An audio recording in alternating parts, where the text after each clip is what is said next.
rendre des comptes non seulement pour les actes qu'il commet sur les personnes, mais sur les biens de l'État qu'il pille. Et alors, quelqu'un comme le président Kabila, par exemple, il pourrait aussi être poursuivi par certaines actions? Je ne actions? mettrai plus cette phrase au conditionnel pendant longtemps. Il est clair que ce qui se passe au Congo est grave. Il est clair que des millions de Congolais sont en train littéralement de crever de faim, alors que d'autres s'assoient sur leurs milliards d'euros. Et je crois vraiment que pendant les mois qui viennent, on va assister à, heureusement, le glas. Donc Kabila, on en parle peu, mais il est dans votre viseur. Évidemment.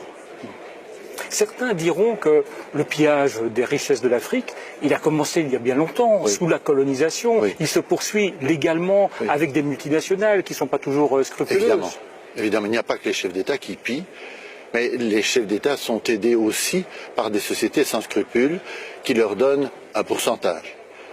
Pensez à la question d'énoncer des passeports au Congo où un passeport coûte 180 €, vous imaginez, c'est le salaire de combien de jours, je ne sais pas combien de mois pour certains.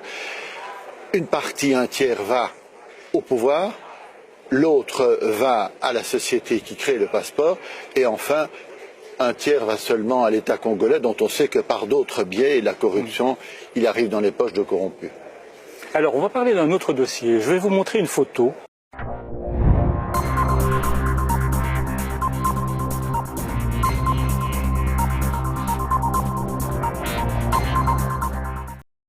Le Conseil des droits de l'homme de l'ONU se dit consterné. Il accuse les autorités congolaises d'armer des miliciens pour mener des attaques contre les Kamwina Nsapu et des civils.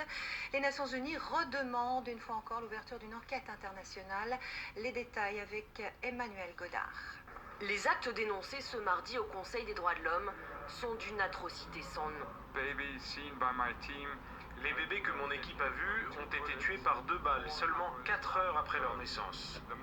La mère aussi a été blessée. Au moins 2 femmes enceintes ont été éventrées et leurs fœtus mutilés. Ce n'est pas la première fois que l'ONU accuse le gouvernement congolais de telles horreurs. Cette fois, l'organisation détient des témoignages et des documents glanés sur le terrain. Selon elle, les autorités congolaises auraient créé et armé la milice Banamura, milice qui lutte contre la rébellion des Kamwina Nsapu. Mais les civils sont aussi devenus leur cible. Des réfugiés venant des villages du territoire de Kamonia ont indiqué que la milice Banamura avait, ces 2 derniers mois, tué, frappé, brûlé vif et mutilé des centaines de villageois et également détruit des villages entiers. Des tueries en masse, des exécutions sommaires, des viols. Les violences dans le Kasaï auraient fait entre 3 et 4 000 morts ces 8 derniers mois. L'ONU a comptabilisé plus de 40 fosses communes remplies de cadavres. Certains pays ne devraient pas utiliser le sang de nos compatriotes à des fins politiques, ni chercher à instrumentaliser le Conseil des droits de l'homme, une institution aussi respectable pour régler des comptes aux États dont les dirigeants ne leur plaisent pas. Depuis des mois, l'ONU accuse les 2 camps, gouvernement et rébellion des Kamwina Nsapu, de commettre des atrocités dans le Kasaï. Le haut-commissaire des droits de l'homme a demandé l'ouverture d'une enquête internationale. Kinshasa s'y est d'ores et déjà fermement opposé. Cette fois, le Conseil pourrait adopter une résolution dans la semaine. Merci d'être avec nous, Monsieur le ministre de la Justice congolais, Alexis Tambwe Mwamba. Ce sont des accusations graves que porte l'ONU contre les autorités congolaises aujourd'hui. Pourquoi votre gouvernement refuse-t-il cette enquête internationale? Non, notre gouvernement ne refuse pas une participation des enquêteurs internationaux avec des enquêteurs congolais. Nous sommes un pays aujourd'hui avec 3500 magistrats civils de qualité, avec 800 magistrats militaires de qualité. Je parle d'une enquête indépendante conduite par les Nations Unies. Nous disons que nous sommes d'accord, mais nous allons piloter l'enquête et nous voulons que les experts internationaux viennent avec nous. Le problème qui se pose aujourd'hui, c'est que les Nations Unies disent qu'elles vont mener une enquête sur notre territoire sans tenir compte de la présence des magistrats congolais. nous disons que cela n'est pas acceptable. Alors, les Nations Unies ont proposé donc une enquête conjointe. Vous avez accepté le principe. Cette enquête, elle tarde à se mettre en place. Ce matin, il y a un opposant congolais, Martin Fayoulou, qui déclarait sur RFI que la justice congolaise seule ne peut pas mener à bien cette enquête, surtout que des étrangers, notamment des experts de l'ONU, ont été tués. Vous pensez qu'il a tort? Je suis très surpris d'apprendre cela. Vous savez qu'un certain magistrat congolais qui a été sélectionné par les Nations Unies pour devenir procureur spécial pour la Cour pénale spéciale pour la République centrafricaine. Nous avons fait nos preuves, nous avons des magistrats, bien sûr. On peut considérer qu'on peut avoir certaines lacunes, mais dire que nous ne sommes pas capables de mener les enquêtes, c'est une insulte pour le pays. Alors, est-ce que vous confirmez qu'il existe bien dans le Kasaï une milice armée par les autorités congolaises, peut-être des autorités locales, pour lutter contre les Kamwina Nsapu? Le gouvernement ne peut pas armer les milices. Le gouvernement a une armée qui est dans le Kasaï. Ça peut être les autorités locales? Je ne crois pas à cette thèse-là. C'est pour cette raison que nous avons dit, nous sommes ouverts pour que les experts internationaux viennent avec nous continuer les enquêtes dans les Kasaï. Mais justement, nous avons mené les enquêtes. Le Conseil des droits de l'homme de l'ONU a missionné des experts qui se sont rendus sur place ces derniers jours. Ils ont rencontré des populations congolaises qui ont même dit que l'armée et la police auraient commis des massacres. Le problème est le suivant. L'armée est en train de combattre les miliciens des Kamwina Nsapu. Forcément, il y a de dégâts sur le plan humain. C'est une question d'une guerre qui est menée. Et on a dit que c'était des gens qui étaient là-bas avec des bâtons, avec des couteaux. C'est faux. Nous avons pu établir qu'ils étaient bien armés avec des armes de guerre. L'armée est sur le terrain. Ça oui, mais je ne vois pas un gouvernement avec une armée comme celle que nous avons, qui est aujourd'hui au Kasaï et qui a réussi à remettre de l'ordre sur 85% du territoire, aller armer des miliciens. Pour quelles raisons? Donc tout ça c'est faux selon... Mais c'est pour cette raison que nous disons, nous menons des enquêtes, nous voulons que les experts internationaux viennent se joindre à nous. Ce que nous refusons, et que j'ai dit très clairement à Genève hier, c'est dire on va diligenter des enquêteurs internationaux en ignorant totalement les institutions congolaises. Alors, autre dossier judiciaire, Monsieur le Ministre, vous êtes visé par une plainte qui a été déposée en Belgique. Tout à fait. Pour crime contre l'humanité, pour des faits qui remontent à 1998. Tout à fait. Vous étiez à ce moment-là l'un des responsables d'un mouvement rebelle. J'étais le responsable des relations extérieures du RCD. Voilà, qui était en guerre contre Kinshasa. Tout à fait. Il y a eu un incident militaire majeur et nous avions estimé qu'il fallait communiquer. On ne pouvait pas abattre un avion et ne pas donner les raisons pour lesquelles on l'a fait. Donc les militaires nous ont dit que pour telles raisons, ils ont dû abattre cet avion. Nous avons été informés après coup et nous avons tenu l'opinion nationale et internationale au courant. Eh bien, on va écouter justement ce que vous avez déclaré à l'époque sur les ondes de RFI. Tout à fait. Nous avons abattu aujourd'hui à Kindu un avion de la compagnie CAL qui venait de Kinshasa. Il y avait à bord une quarantaine de militaires et un armement militaire extrêmement important. Nous avons abattu un avion civil, c'est vrai, mais parce que nous avions des informations précises que les renforts venant de Kinshasa arrivaient à Kindu par un avion civil. C'est une déclaration qui vous accable tout de même, Monsieur le Ministre. Qu'est-ce que vous dites aujourd'hui de cet enregistrement? Non, nous l'avons fait, c'est clair. Cet enregistrement, il est de moi, à la suite des informations qui ont été données par nos forces militaires qui étaient sur terrain, qui nous ont informés de l'incident. Il fallait que nous puissions communiquer.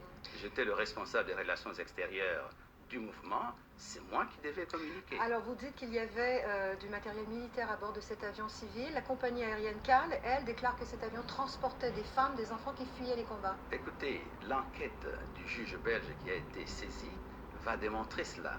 Je pense qu'il y a des éléments qui existent, il y a des enregistrements qui existent. Et j'ai convenu avec mon avocat en Belgique, que j'ai engagé pour poursuivre ce dossier, qu'en dehors du communiqué qu'il a fait, nous avions décidé qu'on n'allait pas communiquer sur autre chose en attendant de voir le juge. Pourquoi 19 ans plus tard, cette affaire ressort-elle selon vous? Pourquoi aujourd'hui? Nous savons d'où ça vient, mais nous ne voulons pas communiquer aujourd'hui, pour des raisons évidentes, j'ai convenu avec mon avocat que nous allons attendre d'en parler au juge quand il le voudra. Vous savez d'où ça vient? Ça vient des adversaires politiques? Je ne vais pas m'étendre sur cette question, mais nous avons fait nos propres enquêtes et nos propres enquêtes nous ont conduit exactement sur l'origine de ces déclarations. Alors on va parler d'un autre dossier de Moïse Katumbi, l'opposant congolais qui a annoncé son retour à Kinshasa de façon imminente et malgré sa condamnation à 3 ans de prison dans cette affaire de spoliation immobilière présumée. Est-ce qu'il ira en prison s'il rentre demain à Kinshasa? Il va se retrouver dans la situation judiciaire qui était la sienne au moment où il a quitté le Congo. Il a pris une bonne décision, il a pris un des meilleurs avocats du barreau de Paris qui va certainement l'accompagner. C'est une question qui relève de la magistrature congolaise. Ce que je peux affirmer, c'est qu'il va se retrouver dans la situation judiciaire qui était la sienne au moment où il a quitté le Congo. C'est-à-dire qu'il va être emprisonné. Il va se représenter devant les magistrats. Donc il y avait une procédure judiciaire menée par le parquet général de la République qui était en cours, qui a été interrompue parce qu'il avait demandé à aller à l'étranger pour se faire soigner. Ça, c'est un volet qui devra continuer. Là où il avait laissé, il y avait une condamnation pour laquelle il est allé en appel. Donc, il va poursuivre la procédure au niveau de l'appel et arriver peut-être, en fait, disons, à faire changer la vie au niveau d'appel. Donc, c'est une question qui concerne les magistrats. Alexis Tamboué Mwamba, ministre congolais de la Justice, merci d'être venu sur le plateau du Journal Afrique. Merci beaucoup, madame.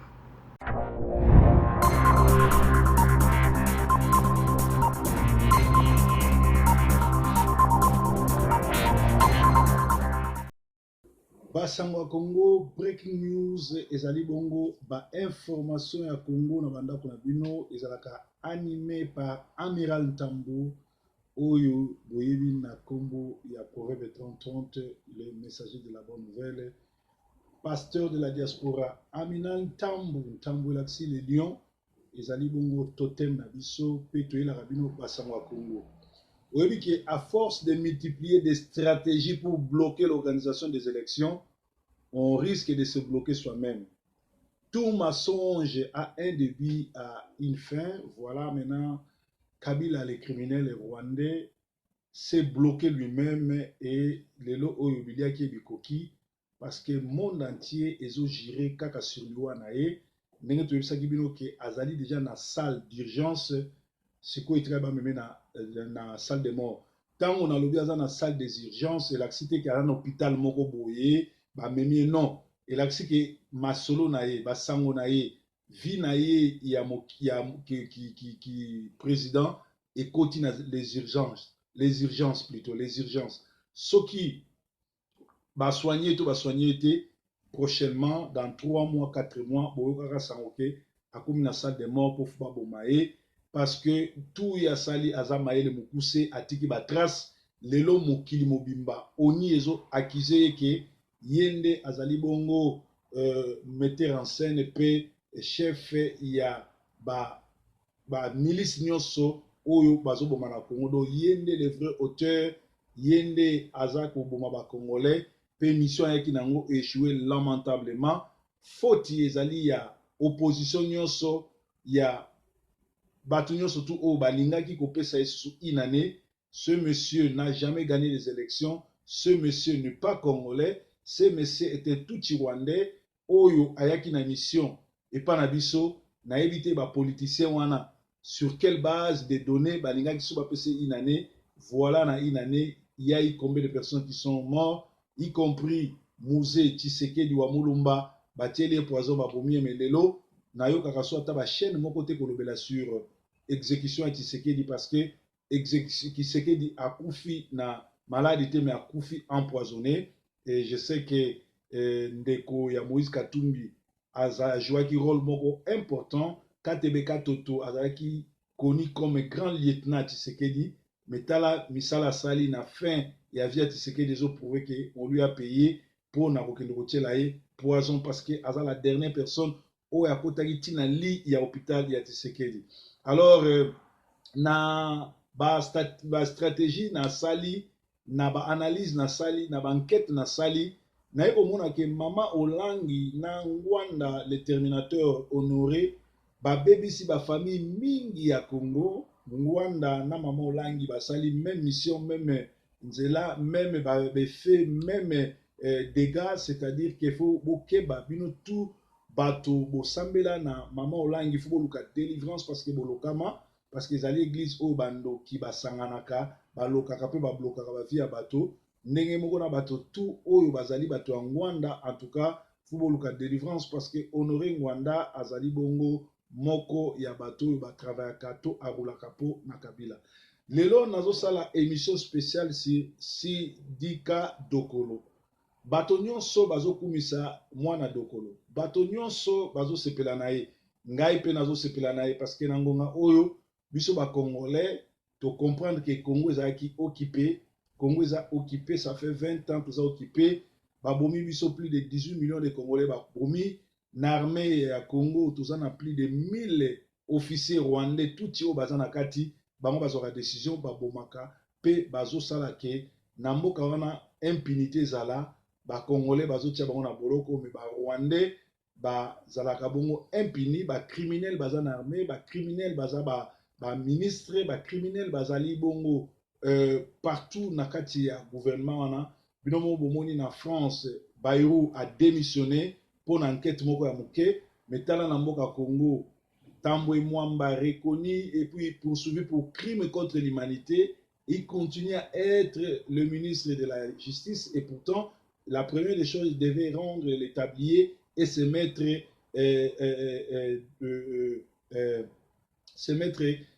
en fonction ou devant le juge ou le tribunal. Donc Tambwe Mwamba devait démissionner et se mettre na liboso ya tribunal to na nini na liboso ya tribunal to na musala ya tribunal azala wana po juge azwaye atuna yepe a répondre, c'est-à-dire azala wana po na ko répondre na ba crime nyonso tu oyo bazali kofunda ye. Mais lelo bolandi na Genève azana ye à l'aise malgré ba notifié que le 22 il faut se présenter, le 22 juin il faut se présenter, mais azo continue pour porter toujours étoffe. Il y a qui ministre, il y a justice, il y a injustice à Congo. Félicitations à ba combattants ya monde entier, na ba oyo basala ba vidéo te, mais ba komaka ba lettre bokoma ke fouti. En tout cas concert ya Fali ekobetate, concert pe ya héritier ekobetate, pe directement carrière na bango esili ba kolanda molongo ya Jibe Mpiana. Pourquoi Sidika Dokolo oyo aleki Moïse Katumbi na mbongo, aleki na mayele, aleki même na to ya kozala congolais, parce que Sidika Dokolo azali mwana Dokolo le banquier, azali bongo 50% congolais, 50% français. Tata mwasi na yekutu alekaki alobi alia fumbwa tout et tout eza malamu.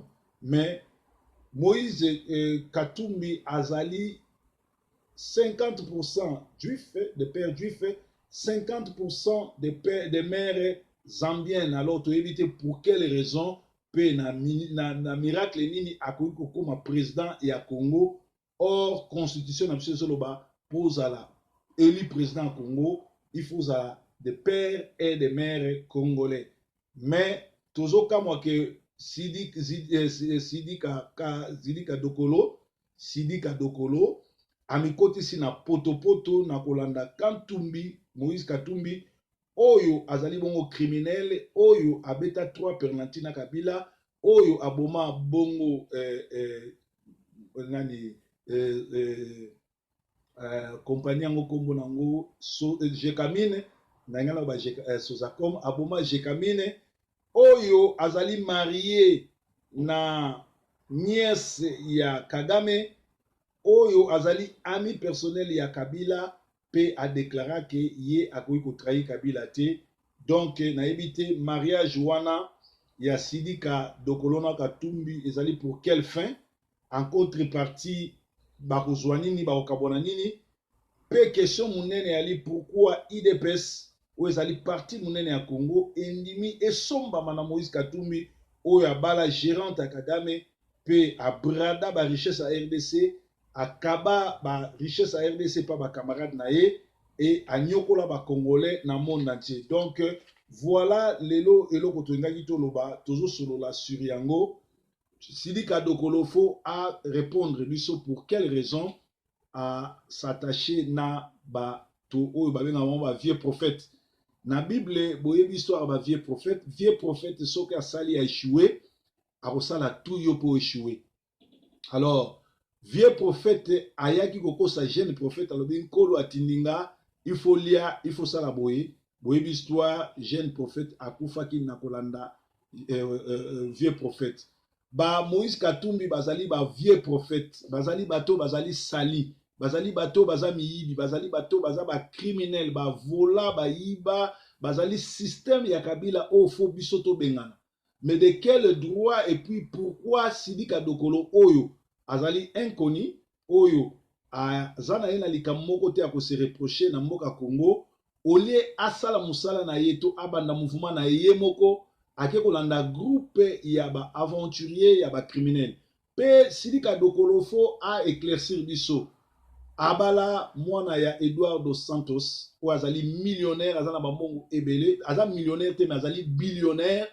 Alors comment yé azalaki nanda ko ya Eduardo dos Santos abomisi ba Congolais abengana ba Congolais pe azali bongo na mabele na biso kayemba zwa bazo exploiter ba pétrole na biso. Sidika aloba eloko moko te.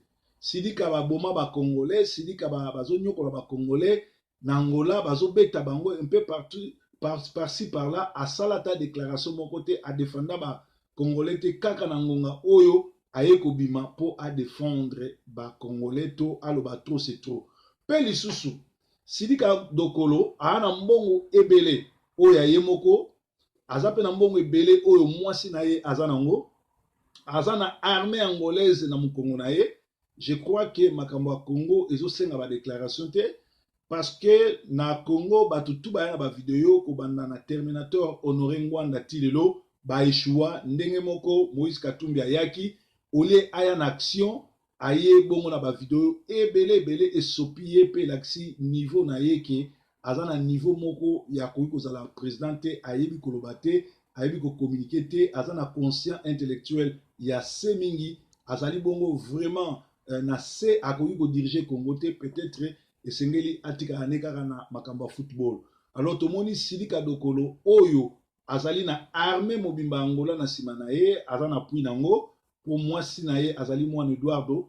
Pourquoi mbala moko te alekaki na kobengana occupation parce que lelo batu bayebi ke Congo eza occupé tango mboka eza occupé ko s'organiser kobengana banguna ezali bongo légitime défense azana tina ko senga mabete parce que ba mindele to ba multinationaux ba boinde coup d'état salama mais ko protéger mabele ko bengana occupation ezali mabete. Entre temps Kabila outi ko signer contrat sikana ba multinationaux pour na ko extraire ba diamant oyo ezali bongo ba richesse ya mabele oyo ezali bongo na Chimbulu na Kananga pe na Mbujima ekote oyo awuti ko boma ba Katange awuti ko boma ba Luba.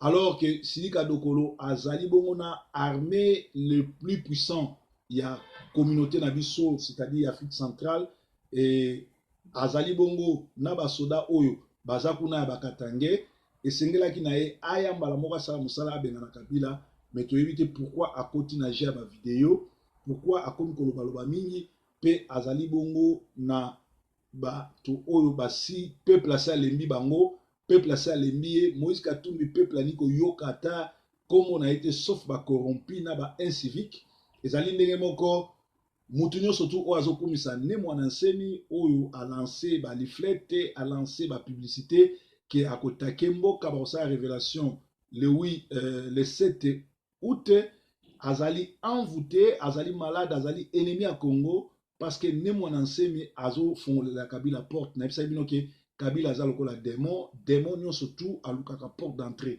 Alors Kabila soki bo pesi occasion ya kobanda une fausse guerre ou bien une fausse révolution place wana nde bo fongolele porte po ye aya na ba criminel na ye na ba groupe na ye ya ba milice ya Mai Mai pour baya ko détruire ba massacrer. Alors ne mon ensemi azopesa Kabila pesa mon passage pour Kabila amema trouble na ba Congo et kozalaka na ba Congo te mais eko kitati na Kinshasa et sika pa kosala carnage. En tout cas nzambe abatela Congo et comment en place on a te. Voilà nani Sidika Dokolo peuple ayambi yo peuple alingi yo mais toza déjà na ba flatter oyo baza ba incivique basali ba vidéo balobi ofuteli bango bandaku ba msusu Moïse Katumbi mtaza ofutela bango bandaku alors ba boyi Moïse ba yepa na yo wana za ba flatter biso tokoko linate un président oyo a corrompaka bato biso to lingi un président oyo aza na plan d'action pour na komema droit de l'homme na Congo état de droit na Congo esika wapi ba richesse ya Congo et ko profiter na congolais nyonso esika wapi étudiant congolais ba kozana ba bourse esika wapi école na Congo ezala ofele esika wapi congolais nyonso to abozala na droit ya santé ya kozwa kisi na n'importe quel hôpital yo ofele parce que na se ya Congo na se ya mabele ya Congo tozana nkita héritage nzamba tikela biso ezali kaka te Kabila le Rwandais criminel ye na famille na bazwango mais ali pour na bénéfice ya ba congolais nyonso to. Voilà tokosenga na Sidika Dokolo apesa biso plan d'action na ye alingi nini visionner sur le Congo ezanini pe soka zu pouvoir akosala ndenge nini na ndamwa mabele na biso oyo Angola zwa akosala ndenge nini na ndenge Angola azobeta ba congolais na ndenge Angola azoboma ba congolais na ndenge Angola a protéger Kabila le Rwandais na ko piller Congo. Donc voilà ba question au toujours tout na Sidika Dokolo pe agier bisabiso pour quelle raison au lieu à s'envoler seul parce que il a beaucoup d'argent plus que Moïse Katumbi et puis Azali na mayele koleka Moïse Katumbi et puis Azali congolais et pourtant Moïse Katumbi Aza congolais. Pourquoi il va s'associer avec des criminels?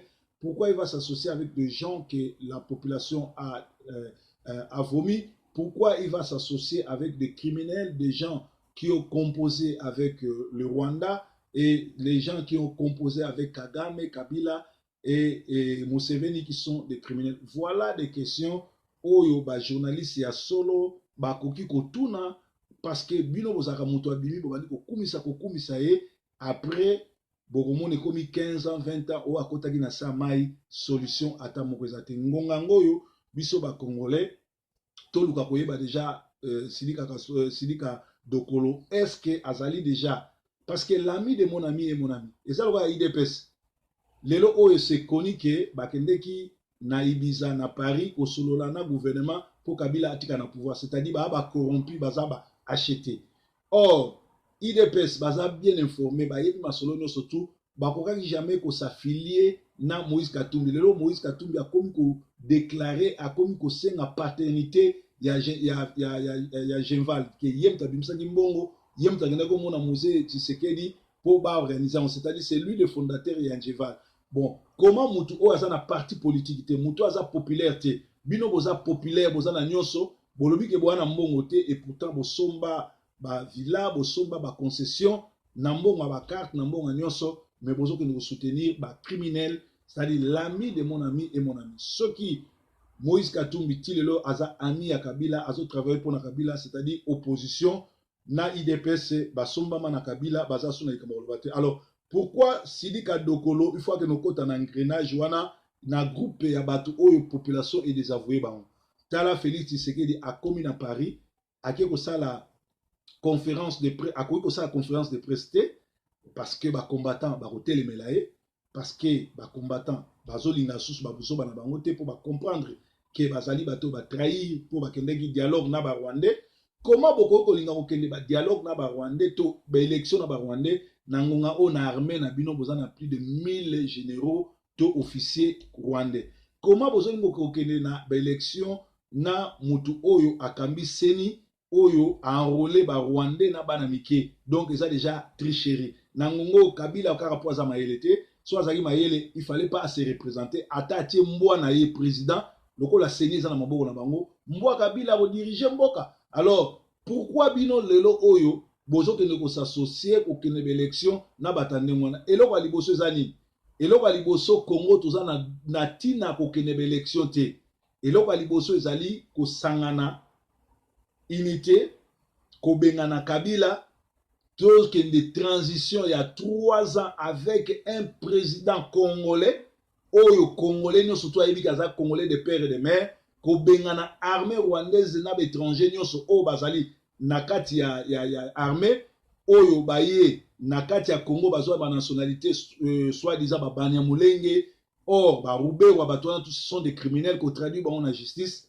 na ngonga wana neto kozwa seni ya kitoko oyo organiser ba élection transparence pe ekobimisa président kitoko. Mais na ngongo oyo soki tobengani ba Rwandais te, soki tobengani armée rwandaise te, soki tobengani ba occupant te, ba tuti oyo bazali bongo na parlement, bazali bongo kobanda na Kengo, Ruberwa, Nyarugabo, komo na bango wana nyonso tu boyebi bango, baza na armée, boyebi ba komo na bango, bato wana nyonso tu futo benga na bango, après nde toke na transition ya 3 ans pour na kosala ba élection crédible autre le Congo et comme na état de droit, Congo et comme bongo la indépendance mais Congo et comme bongo na président congolais. Mais aussi longtemps tous ali bongo na bapaya, aussi longtemps tous ali bongo occupé, aussi longtemps tous ali bongo na mutumoko oyo aza congolais te a bloqué azo ko sala ba force à multiplier ba stratégie pour bloquer l'organisation des élections.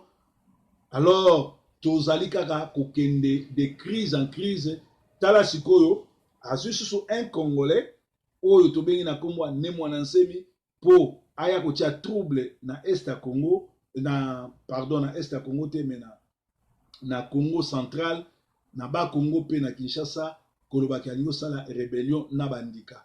Est-ce que bandika na ye wana alobaki ya ko frapper mais tomona ki ça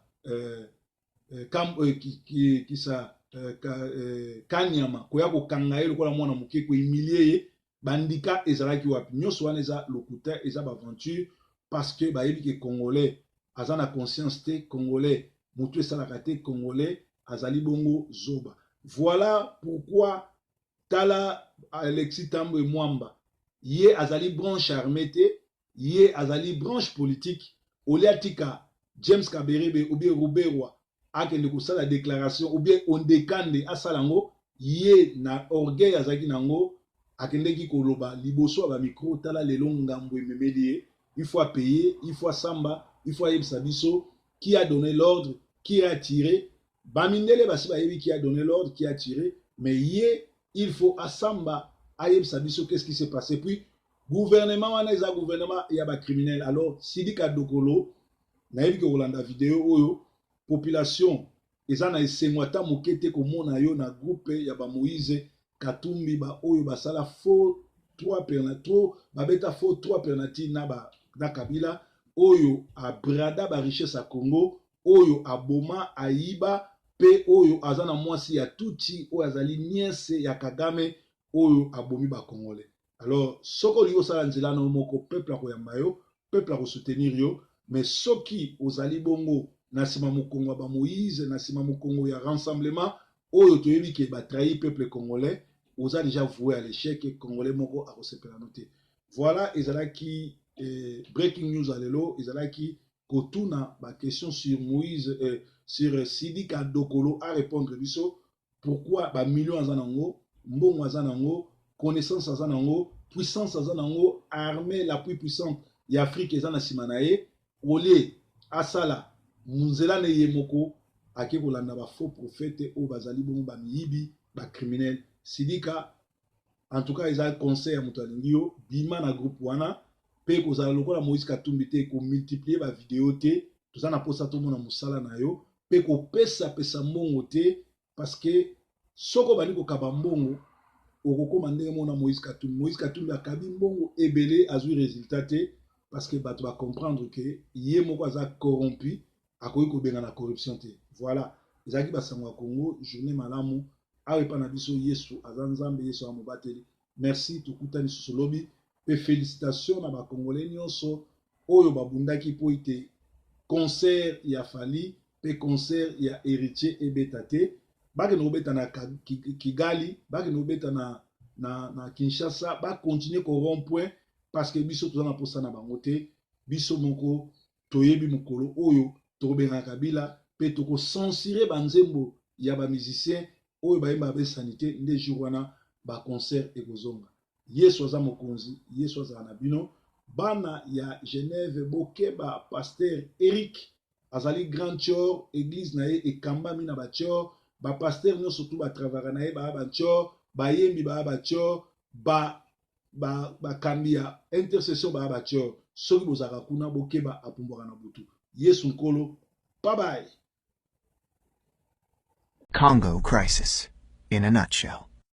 Since 1996, over 6 million people have died in the Democratic Republic of the Congo, so that we, in the Western world, can benefit from its resources. Congo is extremely rich in gold, diamonds, copper, cobalt, tin, uranium, coltan, and many other precious minerals. Congo has 64% of the Earth's coltan, a precious mineral that is needed for our modern electronics like iPhones, iPads, computers, laptops, PlayStations, Xboxes, Nintendos, jet engines, inkjet printers, and the list goes on and on. In 1946, the Strategic Minerals Stockpiling Act was passed to obtain and stockpile cobalt. With the largest reserves of cobalt on the planet, Congo was targeted. Cobalt is a strategic and critical mineral that is essential for our aerospace, military, and defense industries.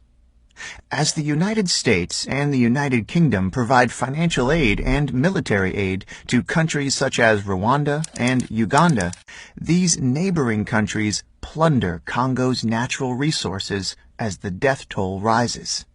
In 4 studies, the United Nations implicated multinational companies in sourcing coltan from Congo, stating that these companies serve as the engine of the conflict in the DRC. As the world benefits from Congo's riches, Congolese men, women, and children continue to be raped, tortured, starved, displaced, and killed. In 2010, a leaked United Nations report cited crimes of genocide may have been committed by the Rwandan troops. There is very little media coverage on what is actually happening in Congo. When Congo is covered by the media, it is often about rebel groups committing mass atrocities. What these reports do not cover are the funding, training, and the arming of these rebel groups by foreign governments. Nothing is ever mentioned about the Western-backed coups, wars, assassinations, or the involvement of foreign corporations in the looting of Congo. 48 women are raped every hour. Millions are displaced. Over 6 million dead. Half are children under the age of 5. What is happening in Congo is a silent Holocaust.